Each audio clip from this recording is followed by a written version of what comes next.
شر الشيطان اللعين الرجيم بفضل الله بسم الله الرحمن الرحيم. اللهم صل وسلم وزد وبارك على سيدنا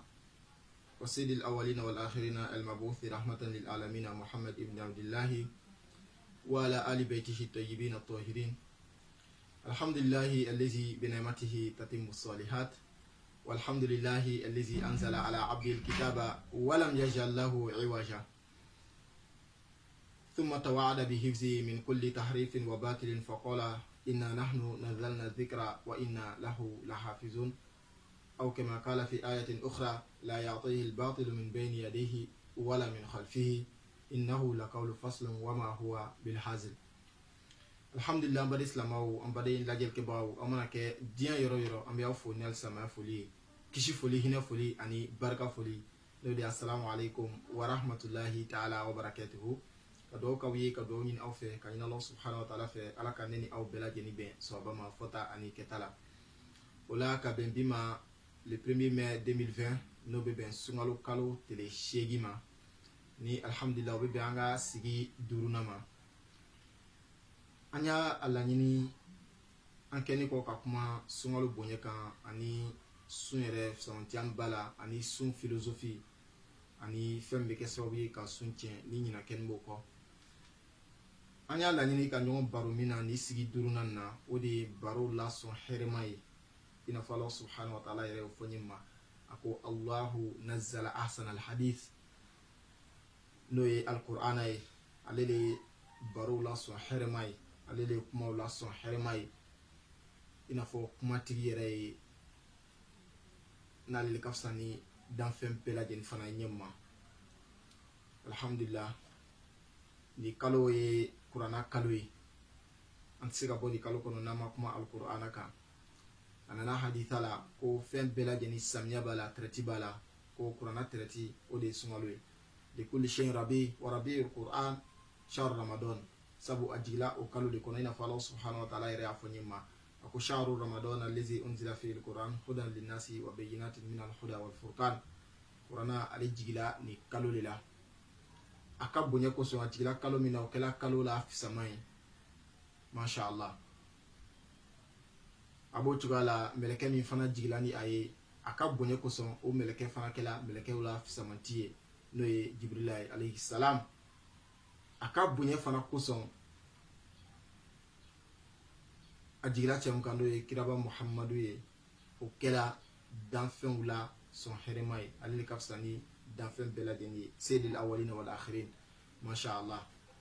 A jigila manto min fana kan n'o ye kira manto ye, anw kɛla manto la sɔn hɛrɛma ye ni Allah subhanahu wa ta'ala ko kuntum khayra ummatin ukhrijat linnas. Donc kurana ale ka fisamantiya ye ni bɛɛ lajɛlen ye. O la an y'a laɲini ka kuma kurana kan cogoya min na o ye sira fila ye, c'est à dire an bɛna tilan sigi fila la, ni sigi la n'o ye sigi duurunan an bɛna kuma kurana yɛrɛ fisamantiya jumɛn b'a la ani kurana bonya. Sigi nata n'o ye épisode 6 ye, an bɛna kuma kurana kalan nafa kan. An ka laɲini yɛrɛ kurana kalan de ye, mais i ka dɔn mɔgɔ fɛn min ka di ye, mɔgɔ min ka di ye i b'o tɔgɔ de fɔ i da la, fɛn min ka di ye i b'o tɔgɔ de fɔ i da la. A nana hadisa la ko man ahabba shay'an lahija bi zikrihi, fɛn fɛn n'a jali ye o de kuma de bɛ k'i da la waati bɛɛ lajɛlen. Mɔgɔ dun bɛ fɛn kanu kala fɛn valeur dɔn de kan, i n'a fɔ an y'o fɔ sunkalo kalo la ɲɛ ma. Donc an bɛ fɛ ka kuma kurana yɛrɛ valeur kan ni kurana bonya kan. N'an y'o dɔn an bɛ kurana kanu, n'an ye kurana kanu an bɛ kurana kalan, masha Allah. O la kurana ka fisamantiya fɔlɔ ye juma ye, kurana ye Allah subhanahu wa ta'ala ka kumakan ye, a bɛ Allah de représenter. A kɛla komi ni an sigini bɛ sisan ka maa dɔ makɔnɔ, an ka ɲɛmɔgɔ dɔ ni a ma na, a ma se ka na, mais ni a ka kumakan nana ko a ko an ka kɛ ten de, walima an ka ko nin bila n da de la, i b'a ye an b'a to o la parce que a ka kumakan kɛla komi a yɛrɛ. Kurana o bɛ Allah le représenter. O de kosɔn ni an sela haditha la i bɛna ye hadisa la k'a fɔ kurana o ye Allah yɛrɛ de ye. N'i ye kurana bonya i ye Allah de bonya, n'i ye kurana dɔgɔya i ye Allah dɔgɔya. An da bɛna s'a ma. Kurana ale bɛ Allah représenter, o ye kurana ta fisamantiya fɔlɔ ye. A filanan Allah subhanahu wa ta'ala ye kurana jigi k'a kɛ kanda le anw ma, k'anw kanda mun kosɔn a kana an to ten, n'an tola ten an yɛrɛ ma a y'an dan kisi ni kunnaja kosɔn an tɛ n'o kunnaja sɔrɔ. A kɛla komi denmisɛn fitinin, denmisɛn san 1 san 2 san 3 a tɛ foyi dɔn, fa n'a ba n'o y'a to yen ten i b'a ye a ka ɲi ka min kɛ a man ɲi ka min kɛ a t'o dɔn ka bɔ ɲɔgɔn na donc kuranɛ nana kɛ kanda fɛn ye k'an kanda k'an bila sira tilenni kan i n'a fɔ Alahu subhanahu wa ta'ala yɛrɛ o fɔ ɲɛ ma a ko alif lam mim zalikal kitabu la rayba fihi hudan lil muttaqin i n'a fɔ a b'a fɔ aya wɛrɛ la ɲɛ ma an ka aya mun kalan a ko shahru ramadan allazi unzila fihi alquran hudan linnas donc kuranɛ ale nana kɛ kanda le ye an ma k'an kanda k'an bila sira tilenni kan ni an bɛ o ɲini Alahu subhanahu wa ta'ala fɛ don o don ko ihdina siratal mustaqim donc an bɛ Ala deli la don o don an ka fatiha la ko Ala k'an kanda k'an bila sira tilen kan Ala ko ni an y'an banba alqur'ana la siga foyi t'a la yahdi lillati hiya aqwam kuranɛ ale ye kanda kitabu le ye a bɛ kɛ sababuya ye k'an kanda ka ne ni aw kanda k'an bila sira tilen kan ya rabbi Ala m'o kɛla o kɔfɛ kuranɛ a ka fisamantiya dɔ ye jumɛn ye kitabu min kɔnna ɲɛ o kitabu ka dɔnniyaw bɛɛ b'a kɔnɔ dɔnniya wɛrɛ fana bɛ ale kɔnɔ min tɛ olu kɔnɔ donc ale bɛ olu datugu fisamantiya ni bonya na o la Alahu subhanahu wa ta'ala ko di a ko wa anzalna ilayka alkitaba bilhaqqi musaddiqan lima bayna yadayhi min alkitabi wa muhaiminan alayhi Alahu subhanahu wa ta'ala ye kuranɛ jigi a bɛ kitabu min kɔnna ɲɛ a b'olu cantigiya ka tila k'a na ni fɛn wɛrɛ ye min tɛ olu kɔnɔ donc a bɛ olu datugu fisamantiya la o ye a fisamantiya dɔ ye fana o ye a sabanan ye Ala kumakan de o y'a fɔlɔ ye a nana kanda o ye fila ye a sabanan a bɛ kitabu tɛmɛnniw a b'u bɛɛ lajɛlen sanfɛ fisamantiya la n'i fana bɛ fɛ ka nabi ɲuman tɛmɛnniw ka kow dɔn masha Allah i b'o sɔrɔ a fana kɔnɔ a sabanan a naaninan o ye jumɛn ye kitabu min de a kumakan bɛɛ ye tiɲɛ de ye fili t'a la Allah subhanahu wa ta'ala ko alif lam mim zalikal kitabu la rayba fihi galon tɛ kuranɛ kɔnɔ siga foyi t'a la kuma bɛɛ ye tiɲɛ a ye min fɔ ni bana na bi sini bɛ sɔn a la masha Allah siga tɛ kuranɛ kumaw la siga fana tɛ se ka na a la parce que fɛn dɔ bɛ yen siga t'a la bi sini siga bɛ se ka na a la Ala ko la ya'tihi al-batilu min bayni yadayhi wala min khalfihi mana kuma ani sigana ko lankolon o tɛ se ka na ɲɛfɛ o tɛ na kɔfɛ parce que mun kosɔn inna nahnu nazzalna dhikra wa inna lahu lahafizun Allah subhanahu wa ta'ala yɛrɛ de ye layiru ta ko ale Ala de ye kuranɛ jigi ale Ala fana b'a garanti ta k'a ka kuranɛ latanga Allah subhanahu wa ta'ala mana fɛn min latanga i b'a dɔn o ye latangali dan ye donc foyi tɛna kuranɛ sɔrɔ kabini sigana kow ni manamana kow la masha Allah o fana ye fisamantiya ye o ye a naaninan ye a duurunan an bɛɛ bɛ kan ka boli diɲɛ min kɔ kuranɛ fana bɛ valeur di diɲɛ ma parce que a b'an kɔnɔ k'a fɔ n'an ye kuranɛ minɛ an tɛ diɲɛ sɔrɔ kuranɛ tɛ kuma diɲɛ kan kuranɛ bɛ kuma Ala ko dɔrɔn de kan non kuranɛ kɛra komi université de don diɲɛlatigɛ kɛko ɲuman a bɛɛ bɛ kuranɛ kɔnɔ kuranɛ kuma na bɛɛ lajɛlen kan bal Ala yɛrɛ b'a fɔ k'i hakili to diɲɛlatigɛ la mais diɲɛlatigɛ kɛko ɲuman Ala b'a fɔ wabtaghi fima ataka Allahu daral akhirah wala tansa nasibaka minad dunya Allah subhanahu wa ta'ala ko k'i ka nata fɛn na Allah subhanahu wa ta'ala kɛn bɛ ka fɛn min bila i ɲɛ kiyama sini n'o ye ale Ala ka bonya ni a ka alijinɛ kɔnɔ don ye o kɔfɛ i kana ɲinɛ i niyɔrɔ kɔ diɲɛ kɔnɔ donc Allah subhanahu wa ta'ala a m'an bila diɲɛ kɔnɔ ten o donc ale de k'an bila diɲɛ kɔnɔ ale bɛ diɲɛ valeur dɔn ale fana bɛ diɲɛlatigɛ a kɛko ɲuman ale Ala de b'o dɔn donc kuranɛ bɛ valeur di an ka diɲɛ nin ma n'an ye kuranɛ minɛ an ka diɲɛlatigɛ an b'a kɛ ka ɲɛ a b'o cogoya kelen fana la tuma dɔ la mɔgɔ bɛ kɛ diɲɛ kɔnɔ jigilatigɛ bɛ na bi ka gbɛlɛn sini ka gbɛlɛn i bɛ jigi tigɛ kuranɛ de bɛna f'i ye o k'i ka sabali i k'i dusu suma ko gbɛlɛya k'a ni nɔgɔya de bɛ ɲɔgɔn fɛ waati bɛɛ lajɛlen i n'a fɔ a y'o fɔ kira ye ɲɛ ma a bɛ kuma ni kira ye kira k'a lase anw de ma a ko alam nashrah laka sadrak wa wada'na anka wizrak allazi anqadha dhahrak wa rafa'na laka zikrak fa inna ma'al usri yusran inna ma'al usri yusran Allah subhanahu wa ta'ala ko gbɛlɛya o gbɛlɛya k'a ni nɔgɔya de bɛ ɲɔgɔn fɛ alhamdulillah ni aya na gbɛlɛya kelen de nana nɔgɔya fila nana parce que arabukan na marifa n'ale nana siɲɛ fila a bɛ kɛ kelen de ye mais nakiratu n'ale nana siɲɛ fila a bɛ kɛ fila de ye fɔlɔ o tɛ kɛ filanan ye o de kosɔn ni aya jigila kira bɔla a nisɔndiya ni sababu y'a ɲininka ko kira i nisɔndiyala mun de la kira ko ko aya dɔ le jigira ale kira kan sisan ko an nisɔndiyala de la ko lan yagliba usrun ala yusran c'est-à-dire ko gwɛlɛya kelen tɛna fanga sɔrɔ nɔgɔya fila kan ala subhanahu wa ta'ala b'a f'i ye bi ka gwɛlɛ f'i k'i dusu suma n'ala sɔnna sini bɛ nɔgɔya donc adamaden mako bɛ espoir la an yɛrɛ b'a ko la vie est un espoir parce que ni jigiya t'i la diɲɛ kɔnɔ i b'i yɛrɛ faga i ka yɛrɛ mɔgɔ dɔ bɛ to yɛrɛ faga ni bɛɛ le kosɔn parce que o jigi tigɛla korona bɛ jigiya don i la a bɛ tila ka yir'i la k'a fɔ e bɛ maa minnu yɛrɛ n'o ka lahaliya ka ɲi n'i ta ye ko i ka sabali k'i dusu suma n'ala sɔnna don min na i ka lahaliya bɛ tila ka ɲɛ n'o ta ye sabu diɲɛlatigɛ a bɛ yɛlɛma yɛlɛma le an yɛrɛ ko ko la vie est un tourbillon Allah subhanahu wa ta'ala b'a f'i ye ko wa tilkal ayyam nudawiluha bayna nas bi yɔrɔ man y'i bolo ele den min mɔgɔ min na sini ala bɛ se k'a kɛ o tigi bɛ den ele la a b'o cogo la kuranna fana b'an kalan jogo ɲumanw la jogo masha Allah an bɛɛ de b'a dɔn hali n'i tɛ silamɛ bɛɛ b'a dɔn ko jogo ɲumanya ka ɲi kuranna de b'a f'i ye i k'i yɛrɛ majigi i k'i n'i yɛrɛ labonya o nana kuranna kɔnɔ ka caya i k'i n'i yɛrɛ labonya mɔgɔw kan wala tusa'ir khaddaka linnas an kana ɲɔgɔn hasidiya an kana ɲɔgɔn kɔrɔfɔ ka taa sigi ka kuma dɔ kan ten wala yaktab ba'dukum ba'da kuranna bɛ nin bɛɛ lajɛlen f'i ye k'i worobaw bonya bɛɛ b'o dɔn hali silamɛya tɛ ele ka den min wolo ko o den de ye na kɛ c'est à dire banba ye c'est à dire an nafa ma fɔ yan ko banba bɔla ɲɛgɛnɛ na kan kin o man di maa si ye ala b'a f'i o la wa qad rabbuka la ta'budu illa iyyah wa bil walidayni ihsana k'i ka ɲuman kɛ i bangebagaw ye a bɛ tila ka taa fɔ wa ko rabbi irhamhuma kama rabbayani sagira ala hinɛw la i ka yafa u ma i n'a fɔ u hinɛ ne fitinin la ɲɛ ma kuranna bɛ nin bɛɛ lajɛlen f'i ye ka tila k'a f'i ye tugun i yɛrɛ bakun kuranna b'a f'i ye ko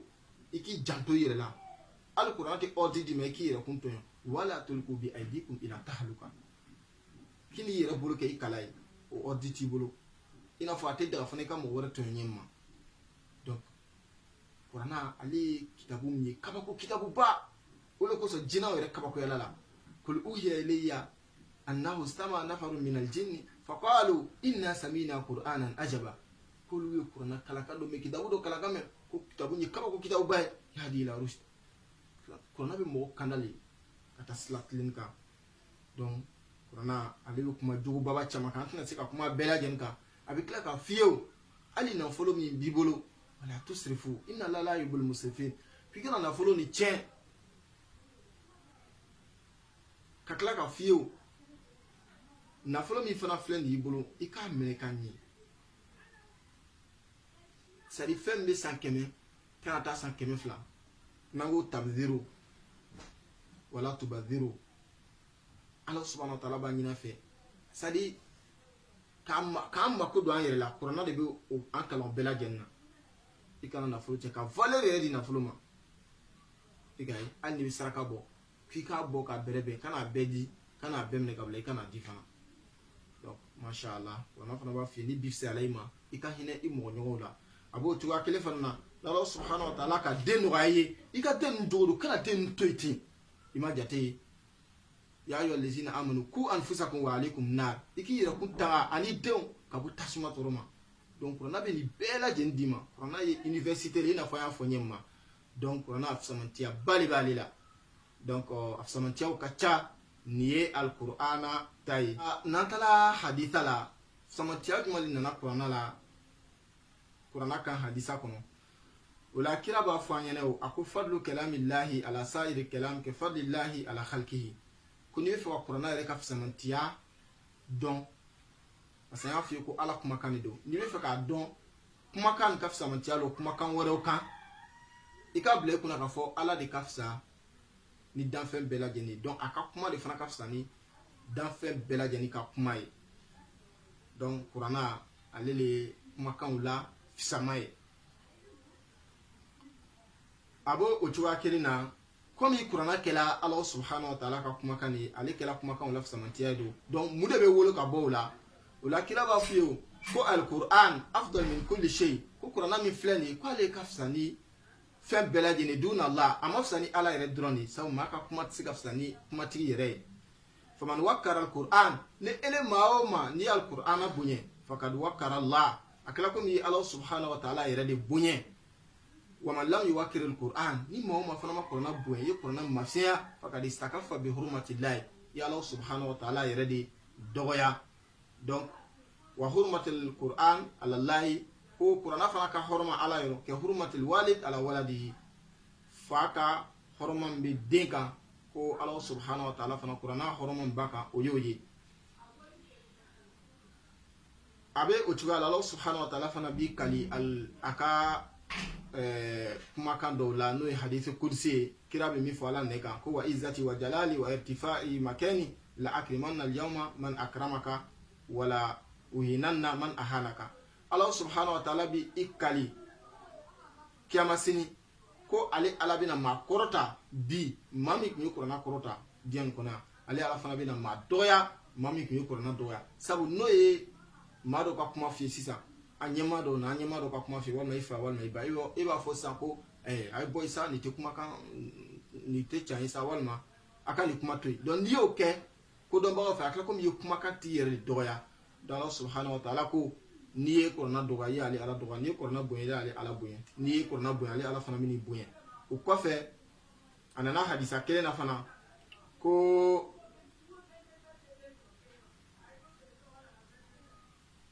a nana hadisa la i n'a fɔ y'a fɔ ɲɛ ma ko fɛn o fɛn ko samiya de b'a la, ko Qur'ana ale ka samiya ye sunkalo kalo ye, parce que a jigila sunkalo kalo de kɔnɔ. Mɔgɔ ka ɲi ka Qur'ana minɛ plus sunkalo kalo de kɔnɔ ka tɛmɛ kalo bɛɛ lajɛlen kan. I ka ɲi k'a kalan ka tɛmɛ kalo i ka ɲi k'a kalan sunkalo de la ka tɛmɛ kalo bɛɛ lajɛlen kan. A fana valeur dɔ bɛ fara kan sunkalo kalo la ka tɛmɛ kalo bɛɛ lajɛlen kan. Donc ni Allah subhanahu wa ta'ala sɔnna an ka sigi nata an bɛna kuma o kan. Samatiya nɔ ale bɛ Qur'ana kalan na waati bɛɛ lajɛlen, ani samatiya jumɛn de b'a la kɛrɛkɛrɛ b'o ma sunkalo kalo la an ka sigi nata ni Allah subhanahu wa ta'ala sɔnna an bɛna kuma o kan. Donc ni tun ye dakuru dama ye Al-Qur'ana yɛrɛ samatiya kan. Sabu mɔgɔ i bɛ fɛn kalan de don, i bɛ nɔrɔ fɛn na n'i y'a kanu, mɔgɔ bɛ fɛn kanu tuma min n'i y'a dɔn. Donc an ka laɲini ka nin kɛ hakililajigi ye, mun kosɔn an ka Qur'ana yɛrɛ dɔn, n'an y'a dɔn an b'a kanu, n'an y'a kanu an bɛ a kalan kanu. Sabu a nana hadisa la ko man ahabba shay'an lahija bi dhikrihi, ko n'i ye fɛn o fɛn kanu i nɛn bɛ lamaga n'o kalan de ye. Donc i tɛ se ka Qur'ana kalan kanu ni Qur'ana yɛrɛ ma diya i ye, Qur'ana fana tɛ se ka diya i ye n'i ma samatiya dɔn. Donc voilà pourquoi on a préféré ka nin kɛ dakuru ɲɛ fila ye Qur'ana yɛrɛ ka samatiya kan. An k'a dɔn ka fɔ Qur'ana ye kitabu min de tulonkɛ kitabu tɛ. Ne ni aw k'an kɛ Qur'ana dungaw ya Rabbi ala m'o kɛla, k'an kɛ mɔgɔ ye mɔgɔ min bɛ Qur'ana nafa dɔn k'a kalan ani ka a dɔnniyaw labaara a bɛ min ɲini an fɛ ya Rabbi ala m'o kɛla. Sunkalo yɛrɛ kanu kosɔn, sunkalo bonya kosɔn, bi jumalonban bonya kosɔn. Allahumma salli ala Muhammad wa ali Muhammad. Donc toujours aw balimakɛ de don Yunus Sanogo min ni ale sigiyɔrɔ bɛn bɛ Abidjan Côte d'Ivoire jamana kɔnɔ. An bɛ dugawu k'aw ye ka dugawu ɲini aw fɛ aw k'an bɛn sigi nata la. Haza wa salamu alaikum wa rahmatullahi ta'ala wa barakatuh.